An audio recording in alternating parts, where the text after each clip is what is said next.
Nothing in nature grows exponentially other than viruses and bacteria, and then only until their host dies. If democracy cannot serve as a check and balance for what gets decided, then who or what does? Do I need to travel around the world giving speeches like Greta Thunberg? Do I need to go on a hunger strike? What are my options? Interesting, Verdandi says, deep in thought. Rose is still fired up. That's all you've got to say about this? Interesting? Don't you care? Doesn't this keep you up at night?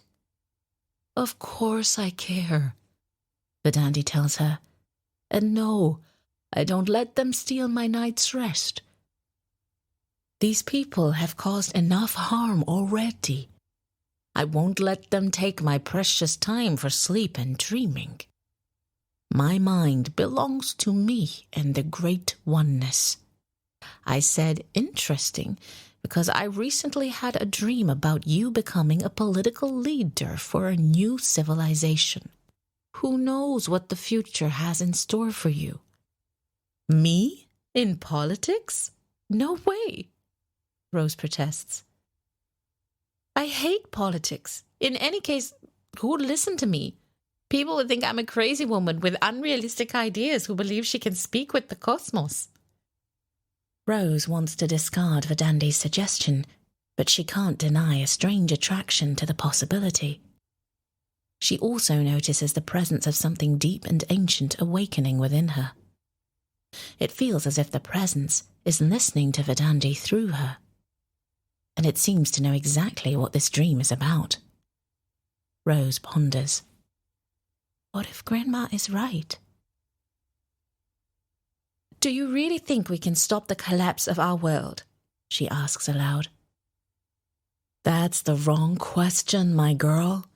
Don't focus on whether or not we'll succeed. Focus on the tasks at hand. Verdandi gets up from her chair. Have I ever told you that I was almost called to be on the stage? Rose knows what's coming. Ever since she was a child, her grandma has done this routine with her from time to time to shift stressful energy. What? I never knew that, the young woman responds, feigning surprise. Oh, yes, indeed. I could have been a famous actress. Verdandi clears her throat dramatically and starts to sing as if she's the lead character in a musical. The world that is collapsing now was never made to last. The world that is collapsing now was never made to last. It was never made to last. It was never made to last. She pauses. Oops, I woke the dog. Verdandi shrugs and continues. It was formed long ago by those who wished to rule this earth. They wanted to become like gods. But they lived on borrowed time. They lived on borrowed time. Rose joins in the song. No, they lived on stolen time. They lived on stolen time. Verdandi stops singing, turns and opens her arms. She speaks in a commanding theatrical voice. This world was stripped of life from its beginning. Death and disease spread to all who came under the influence of these humans and their voracious desire to dominate.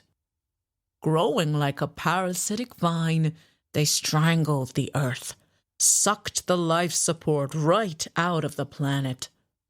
Don't try to avoid the collapse of that world. No, let it be revealed fully.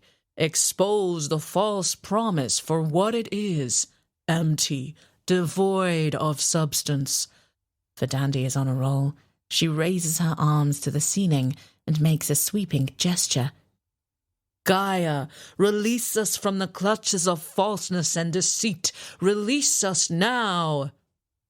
Verdandi lowers her arms, turns back to Rose, and says matter-of-factly, Oh, and talk to my dear friend Hazel. She'll have a lot to tell you about this topic.